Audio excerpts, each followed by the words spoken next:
Well, good morning, everyone. It's good to see everyone back here for the 17th time, right? Because we've been doing this for 17 years. How many in the audience have been to this conference more than once? That's great. Thank you so much. And for those of you who this is your first time at our conference, we hope that you'll get a lot out of it, not just from what you hear on stage, but of course, the conversations and relationships that you build at the tables, because that's where partnerships start. And we'll talk a little bit about a new partnership we're going to announce here at the Chamber Foundation in just a minute. But our session here about powering small business success through resilience couldn't come at a better time in our country's kind of community resilience arc. And we're going to talk with Verizon and a couple small businesses who are really getting into it because of lessons learned, and they know the importance of what community resilience looks like, particularly for small businesses. So I'm joined by Donna Epps from Verizon. Donna is the Senior Vice President and Chief Responsible Business Officer at Verizon. She's been a tremendous partner of ours. And of course, we've got Mario and Natasha here, who are small business owners, right? Give them a hand, right?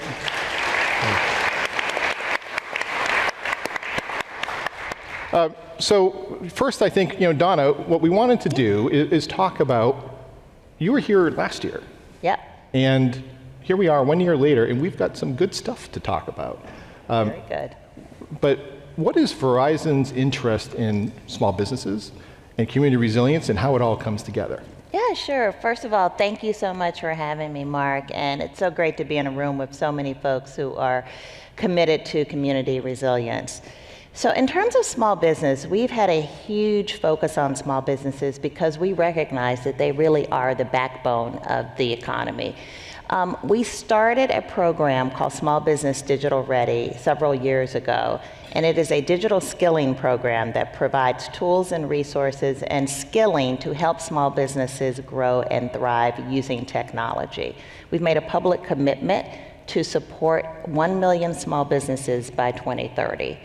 Now, while we focused on small business and we provided them with digital and technical skills, we also were noticing the increase of natural disasters and storms. And so last year we launched a community disaster resilience initiative. And quite frankly, when we started it, I was thinking about individuals. Now, everyone knows Verizon runs to a crisis. We have our network engineers recovering networks after a storm if needed. We have critical communication supporting first responders. But we, with the increase of natural disasters, wanted to evolve and expand our work to actually provide more 360 support to communities. So our initiative really focuses on prepare, respond, and recover.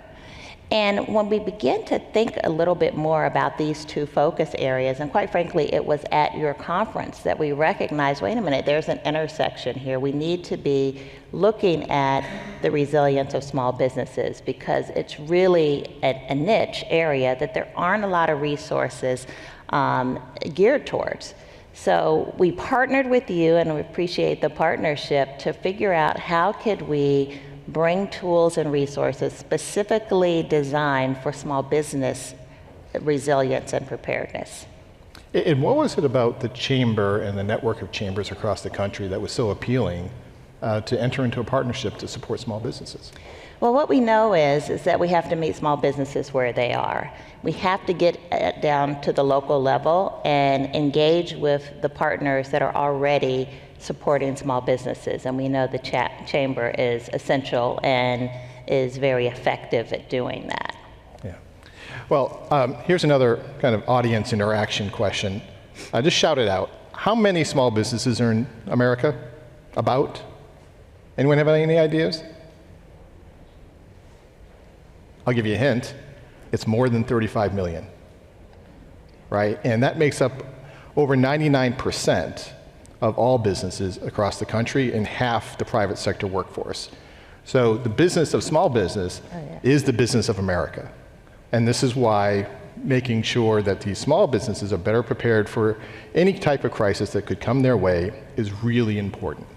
Yeah, and I would add, oftentimes when there's a natural disaster, the cameras come and we see down power lines or flooded roads. But that doesn't really tell the whole story because, months and years after, the real story is what's happening to those storefronts? What's happening to that auto shop, the restaurants, the hair salons? I mean, small businesses, when they are disrupted, it impacts the entire community. You're talking about loss of jobs, loss of tax revenue, and really an erosion of the social fabric that holds together communities. And so it is imperative that we ensure that they are able to respond rapidly. And I believe that this research is going to show that the quicker small businesses recover, the quicker the entire community around them recovers. Yeah, 100%. And Donna, you mentioned research, and we've got some research. Yes, so what we did, because you want to back everything, your assumptions, by data, we went into the field and we surveyed 2,000 small businesses on their state of preparedness and readiness in response, or preparation in response to recovery from any kind of disaster that might come their way. And what we found was pretty remarkable. So one of the most important things is there's a lot of optimism. Over 94% of these small business respondents said, you know what, we can recover from a disaster. It may take a while, but we can recover from that disaster. 94% is an astoundingly high number, but that goes to the optimism of small business owners, and we're going to hear from Natasha and Mario about why they were so optimistic as well. It's in their nature. But, and here's the big but, right?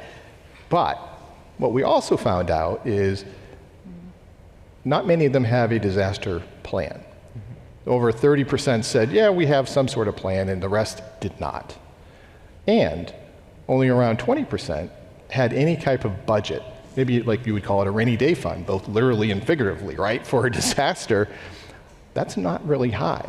And what we found out too is over 40% of these small businesses were affected by an event that caused disruption in their small business. And we're going to talk about a couple examples in a minute. So all this being said, is what we found is a paradox, that they think that they're prepared because they're so optimistic, but when it really comes to it, they haven't done much, and when a disaster, if it hits, it causes a lot of disruption. And one of the other things that was an astounding number is what we call the payroll cliff in all of this. And what the payroll cliff really taught us was that many small businesses didn't have enough funds in reserve if their revenues dropped to zero for a while after a disaster to be able to pay their employees. Now think about that. How many in the audience know someone who works at a small business? All right, just about everybody. Now imagine if those people that you know don't get paid. What happens to their families? What happens to that neighborhood? What happens to that community? That's a huge hole in our national resilience. So we have this data. It's really compelling, but it's only data. But we also have some good stories.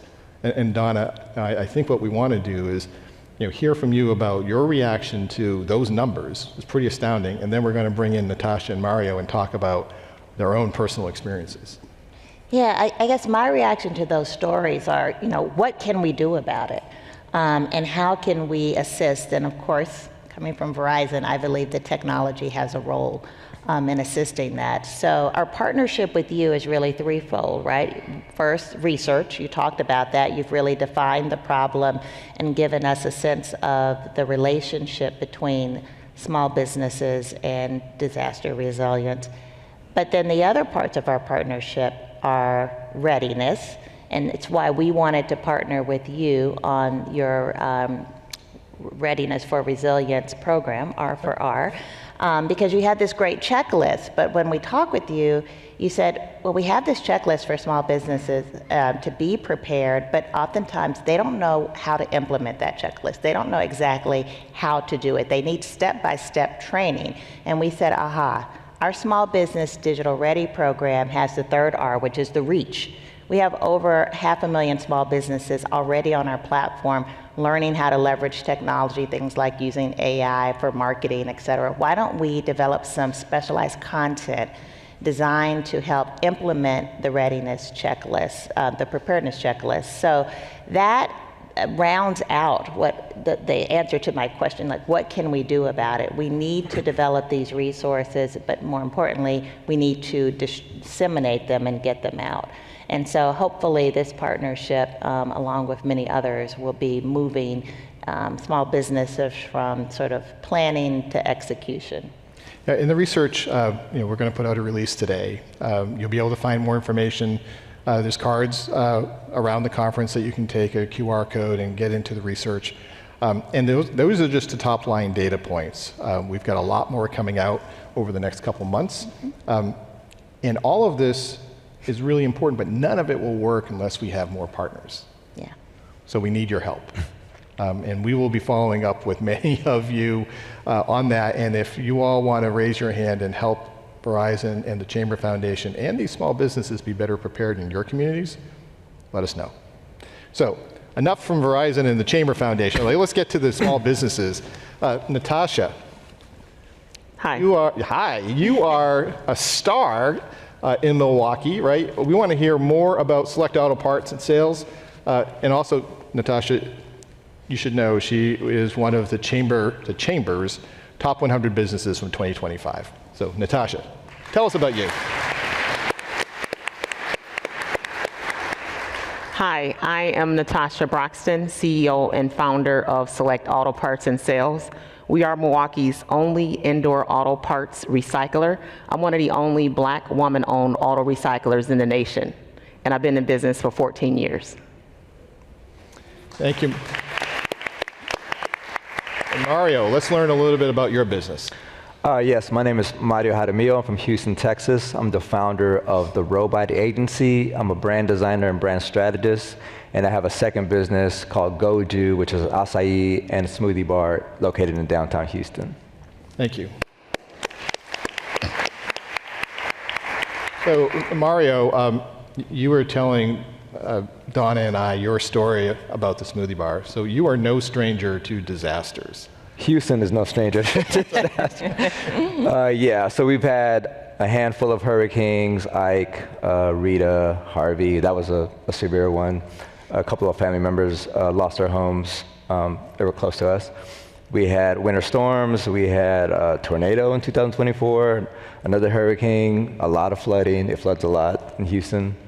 And some of those disasters we were prepared for, some of them I wasn't, but I've learned along the way to pay attention, to start to collect things that we need, like a generator, have a contingency plan, money, cash reserves to like pay payroll, and insurance. That was like the big one for me, understanding how insurance works and what it actually covers, and how the payouts work when they actually come and evaluate the damage and pay you out. I didn't understand a lot of that stuff, but I lived it, I experienced it, and now I feel like I'm pretty fortified now, but it took some losses, to get there. And unfortunately, you had to learn the hard way. Correct, yeah. Natasha, also Milwaukee, no stranger to events there. Tell us about your kind of journey in disaster preparedness, response, and recovery. Absolutely, yeah, so last August, Milwaukee experienced some major flooding. My family actually got caught in this flooding while we were at the festival. But come back to work on Monday, we had a lot of flooding within our business, and that led me on a journey to try to figure out what resources were available to small business owners. And I stumbled upon the U.S. Chamber's website and learned about this checklist that I was able to kind of go over for my business. And most recently in March, it was declared a snow emergency, so the whole town was shut down. That shut down pretty much our revenue streams for that day. My employees showed up, which is great. They always do. But again, no revenue coming in because of that. And just a few weeks ago, in April, we had extreme wind and rains. So that actually took our power out. But because I took the checklist to be prepared for our business and kind of was able to put eyes on what we had going on, I was able to find that I had an unofficial plan in place, right? I was almost 90% there. But then that actually led to me receiving an automatic email from the Chamber's Foundation about some grant funding that was available to me. And the only gap that I had was not having an energy source, backup source in place for when the power went out. But now, because of this funding, I would have access to that.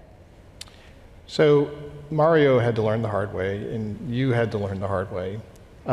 This question's for both of you. What do you wish you knew then that you know now? That's a good one. I think just being aware and paying attention. You know, you speak about the optimism, and I think that's that comes from just wearing so many hats that you're so busy that you don't have time to really like learn and prepare yourself. You know, you're worried about making payroll, you're worried about operational things, bills and whatnot, and so all you have is optimism. I just hope for the best, right? But I think, you know, being realistic and being prepared and learning, going to things like this where people teach you, you know, having a mentor or asking other businesses that have gone through it already, I think is important. For me, it would be just having an official plan in place. I wish I knew about there's insurance that I can have as a business owner that would actually cover me for if I did have to shut my business down. My employees would still be able to get paid, and you know, so I would be able to have that as a backup. Can I ask a question? Sure. Natasha, you said something that struck me. You said you stumbled upon the Chamber's checklist. For those of us who want to be in this space to provide resources, what do you think are effective ways for us to connect with and reach out to small businesses? And who would be effective messenger? Some of us had a conversation about this last night about the need to ensure that we have the right message, but also the right messenger, someone who's going to be trusted and someone who obviously can identify with the very realistic challenges and constraints that small businesses face. Because we know that small businesses that fail to prepare, it's not because they don't care, it's because they think they're making rational business decisions with the resources that are available to them. So I'm just curious, either of you, what's the right way to sort of penetrate the busy day and all the other things you have going on? Well, for me, we already have a relationship with platforms like Verizon's Digital Ready platform. Just connections like that. A lot of us are already connected to the chambers, some of the local chambers, so just having that resource readily available when you already have our attention, I think is going to be very helpful. Yeah, same. I would echo that. You know, just having real life stories, short stories maybe that live on the platform, or maybe through an email subscription where you could get these stories, read them, download them really quickly, and learn that other people are going through the same thing, and you just want them to be prepared. Great insights. And Natasha and Mario, I also, when you talk about trusted messengers, and we saw when I asked how many people in the audience knew someone who worked in a small business, just about every hand went up. I would submit that the two of you are trusted messengers to everyone in the audience. What would your message be for the audience members to take back to those people that they know who work at small businesses? It will happen. It's going to happen, and you need to be prepared. And if there's a program in place where you could download a checklist and then compare it to what you have in place, and then where you can identify the gaps, and then if you have gaps and your preparation plan, then you go see if you could find help or funding to fill those gaps. I was there growing and scaling a business for 14 years with no outside funding, right? So I'm that positive entrepreneur that's like, I'm gonna figure it out no matter what. However, I owe it to my community, I owe it to my employees to have a plan in place. Not only a plan that I know about, that everyone on my team knows about. So just putting a plan in place so that we can operate in confidence that we will be able to survive no matter if something happens, because it's going to happen. And Donna, another part of the research really dug into the different steps that businesses can take. And these small businesses, they were reticent in many ways because they thought it would take too long, they didn't have enough time, free time, because they're so busy running their business, or maybe it's too expensive, or they don't know where to find the information. And what we know is so many of these things can be done on short amount of time for low or no cost, and there's plenty of willing partners, whether it's Verizon or the Chamber Foundation or the nonprofits who serve these communities, who are there to help. What do you say to the large companies in the room that, just like Verizon has supply chains, they have supply chains, they're made up of small businesses. If the larger companies haven't done anything yet, what is your message to them? Pitch in, because as larger companies, we thrive when the communities we serve thrive. And when small businesses suffer, those are our suppliers, but also they employ our customers. And so this is a massive problem, and we really need to lean in collectively as a business community so that we can have collective impact. This is a solvable problem. I mean, the motivating, the positive piece of the research that really struck me is that small businesses assume preparedness it will be, a much larger percentage of their revenues than it actually is. And so it's not an issue necessarily of resources, it's an issue of getting the information and resources out, disseminating that, and yeah, maybe with some investment in incentives and recovery grants. But my message to my peers is, let's join arms and partner with the Chamber and all the many wonderful nonprofits that are out there that are providing these resources, because it leads to our long-term sustainability as a business. So you mentioned grants, and the R4R program does give grants to small businesses who've been hit by a disaster, provided that they've actually done something in advance, the checklist, to improve their chances, right? It's an incentivization program. We want to reward the right behaviors. Natasha, you got the money, and I think you're trying to figure out how to deploy it. And Mario, if someone gave you a grant after the smoothie disaster, what would you have done with that money? I mean, it's important. Even a few $1,000s can go a long way to get a small business back open again. I'd love to hear both of your, we would do this, and this is how we would invest resources that were given to us. Yes, because I was proactive and I completed the list. I was on the notification list when Wisconsin was declared an emergency. So that $5,000 is coming my way. My only gap is the generator. So that funding will go towards that. I would have expanded on my insurance to cover the equipment and look into renting a bigger freezer that I could pay monthly and have a backup storage there. And those are really tangible things, right? And that's the other thing that we've heard from small businesses is post-disaster. A lot of times the public and the customer base doesn't know they're open. And we hear this time and time again. And a lot of small businesses that we've seen through the grant program actually use the money to market, hey, I'm open. And sometimes they're open and their competitors are not because they did something they were supposed to and the competitors didn't.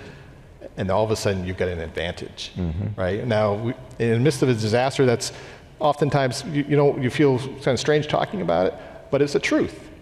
You want to stay open, you want to do business, and by doing business, and a former FEMA administrator used to say this, and he was so right, that when you think about communities, they cannot be recovered until there's resumption of commerce. Now, funny that the U.S. Chamber of Commerce says something like that, right, and repeats it, but it's so true. It's so true. If these small businesses can't open, that community can't recover. Would you agree with that? Correct. Right. Okay, so we've only got a couple minutes left. We want to hear kind of last closing thoughts, the advice that you give everybody in this room. Natasha, we'll go this way down the row, and the one thing that everyone should remember is? Get a plan. Well, you don't have to say one thing. You can elaborate. Small businesses are amazing. We're great. We probably already have the majority of what we need in order to implement and have a plan in place. We just have to make it official. And just remember to be human when there's times of disaster. Have empathy for your clients, your customers. Just because you're recovered doesn't mean that they're recovered, and so you want to check in on them and show just a human touch. That's what I would say. I say let's expand our view of community resilience to make sure that we're intentional about including small businesses, and let us as larger multinational businesses lean in to help small businesses, because it really redounds to the collective benefit of the entire community. Yeah, and I would just add to all of that to say, we're in this together, right? Whether you're government, whether you're a nonprofit, whether you're a large company or a small business, community resilience isn't going to work unless we're all working together. So with that, please thank Donna, Mario, and Natasha. Thank you, guys. Thank you. Good. Thanks, Mark. And thank all of you. Thank you. Thank you.